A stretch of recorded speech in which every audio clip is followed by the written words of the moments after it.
Kalwakurthy municipal chairman పీఠంపై సర్వత్రా చర్చ కొనసాగుతుంది.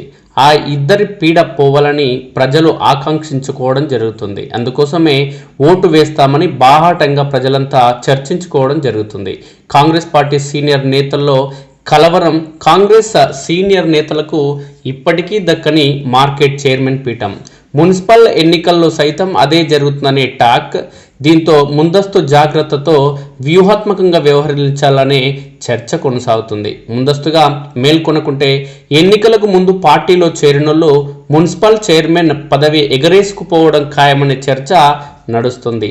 రాజకీయ వైరం నేపథ్యంలో ఎన్నికలకు కొద్ది నెలల ముందు పార్టీలో చేరిన నేతను అడ్డుకునే క్రమంలో కాంగ్రెస్ పార్టీలోని ఓ వర్గం నాయకులు రహస్యంగా చిన్నపాటి సమావేశం సైతం నిర్వహించుకోవడం ప్రస్తుతం మరో వర్గం నేతలకు కంటి మీద కునుకు లేకుండా చేస్తుంది. ఆ నేత మున్సిపల్ చైర్మన్ కాకుండా కాంగ్రెస్ పార్టీ నుంచి కొత్త నేత మున్సిపల్ చైర్మన్ పదవి దక్కించుకునేందుకు ముందుకు వస్తే తమ పార్టీ ప్రస్తుతం రాష్ట్రంలో అధికారం కోల్పోయి కొంత బలహీనపడిన నేపథ్యంలో మాకు చైర్మన్ పదవి దక్కడం సులువైన విషయం కాదు, కాబట్టి మాకు చైర్మన్ పీఠం దక్కకపోయినా పర్వాలేదు, కానీ సదరు నేత చైర్మన్ కాకుండా అడ్డుకుంటూ అవసరమైతే పరోక్షంగా మా పార్టీ నుంచి గెలిచిన బీఆర్ఎస్ కౌన్సిలర్ల మద్దతు సైతం ఇచ్చేందుకు వెనుకాడబోయే పరిస్థితి లేదని ఆ నేతను గత ఎన్నికల్లో కౌన్సిలర్ కాకుండా ఓడించిన మాదిరిగానే ఈ దఫా ఎన్నికల్లో సైతం మున్సిపల్ చైర్మన్ కాదు కదా, మరోసారి కౌన్సిలర్గా ఓడించి ఇంటికి పరిమితం చేయడం ఖాయమని అందుకు కాంగ్రెస్ పార్టీకి సంబంధించిన ఓ వర్గం నేతలు సహకరిస్తే టీఆర్ఎస్ పార్టీ తరపున సంపూర్ణ సహకారం అందించనున్నట్లు కల్వకుర్తి వ్యాప్తంగా చర్చ కొనసాగుతుంది. ఎన్నికలు వచ్చిన ప్రతిసారి జనరల్ స్థానంలో బీసీ నాయకుడిగా చెప్పుకునే నేత తనను గెలిపిస్తే బహుజనుల కోసం పాటుపడతానని ప్రగల్భాలు పలకడం తప్ప బహుజనుల కోసం చేసింది ఏమీ లేదని అగ్రవర్ణ కుల నాయకుల అడుగులకు మడుగులు ఒత్తుతూ ముందుకు సాగడం తప్ప బహుజనులకు అలాంటి నేతతో ఉపయోగం లేదని విషయం స్పష్టమైంది.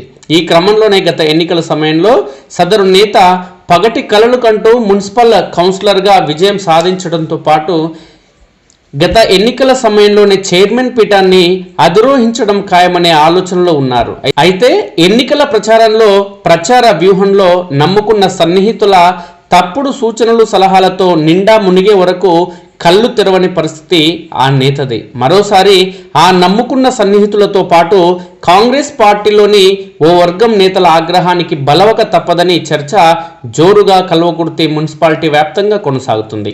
ఆ నేత వ్యవహారాన్ని ఏళ్లకు ఏళ్లుగా వ్యతిరేకిస్తున్న మరో వర్గం టీఆర్ఎస్ పార్టీలో ఉన్నప్పటికీ ఆ నేతకు పదవి రాకుండా అడ్డుకునేందుకు అవసరమైన తమ బలాన్ని సైతం వినియోగించేందుకు సంసిద్ధంగా ఉన్నట్లు చర్చ నడుస్తుంది. ప్రస్తుతం టీఆర్ఎస్ పార్టీ కల్వకుర్తిలో బలహీనపడిన నేపథ్యంలో ఎన్నికల నాటికి కొద్దో గొప్ప పరిస్థితిలో మార్పు రావడం, అధికార కాంగ్రెస్ పార్టీ పైన వ్యతిరేకత, స్థానిక ఎన్నికలైన నేపథ్యంలో స్థానిక నేతలపై ఉన్న అభిప్రాయంతో ఆ నేతల వ్యక్తిగత రాజకీయ అనుభవాల నేపథ్యంలో ప్రజలు ఓట్లు వేసే అవకాశం ఉంది. కాబట్టి టీఆర్ఎస్ పార్టీ తరపున గెలిచిన కౌన్సిలర్లను సైతం ఆ నేతను చైర్మన్ కాకుండా అడ్డుకునేందుకు వ్యూహ రచన చేస్తున్నట్లు స్పష్టమవుతుంది.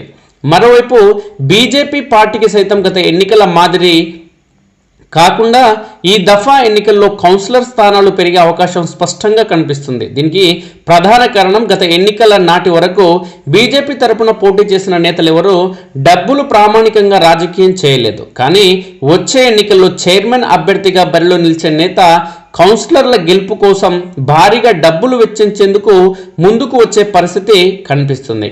గత కొన్ని దఫాలుగా బీజేపీ ఎమ్మెల్యే అభ్యర్థిగా బరిలో నిలిచిన తల్లోజు ఆచారికే బీసీ నేతగా మద్దతు ఇవ్వాలని పలుసార్లు విజ్ఞప్తి చేసినా అందుకోసం ప్రాధేయపడిన కాంగ్రెస్ పార్టీకి చెందిన ప్రస్తుత మున్సిపల్ చైర్మన్ అభ్యర్థిగా చెప్పుకునే బీసీ నేత సహకరించని క్రమంలో బీజేపీ పార్టీకి సంబంధించిన నేతలు సైతం ఆగ్రహంతో ఉన్నారు.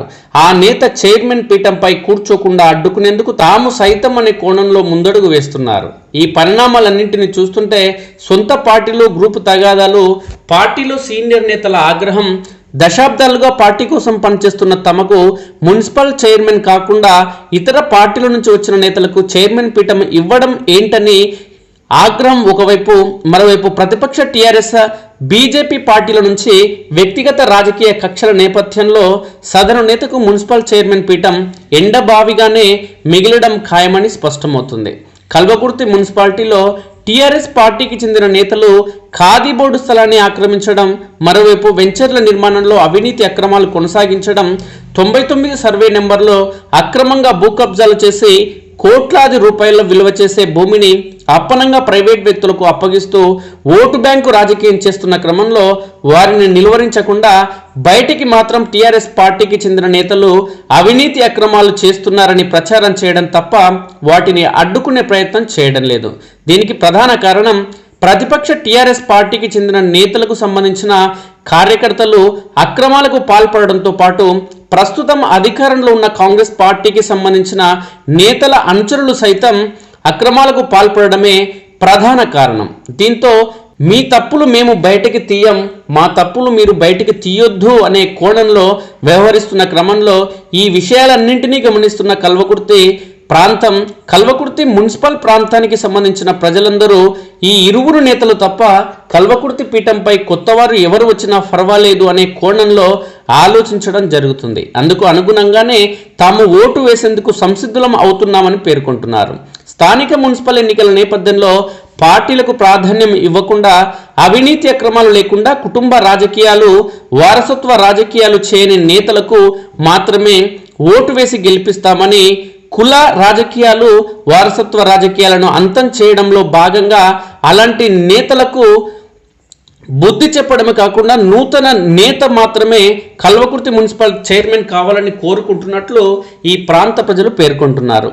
మున్సిపల్ చైర్మన్ పీఠాన్ని అధిరోహించిన అనంతరం కుట్ర కక్షపూరిత రాజకీయాలు చేయడం సరికాదని, అలాంటి నేతలకు బుద్ధి చెబుతూ వచ్చే ఎన్నికల్లో ఓటు వేసి మంచి నేతను కల్వకుర్తి మున్సిపల్ చైర్మన్ పీఠంపై కూర్చోబెట్టుకుంటామని ఈ ప్రాంత ప్రజలు పేర్కొంటున్నారు.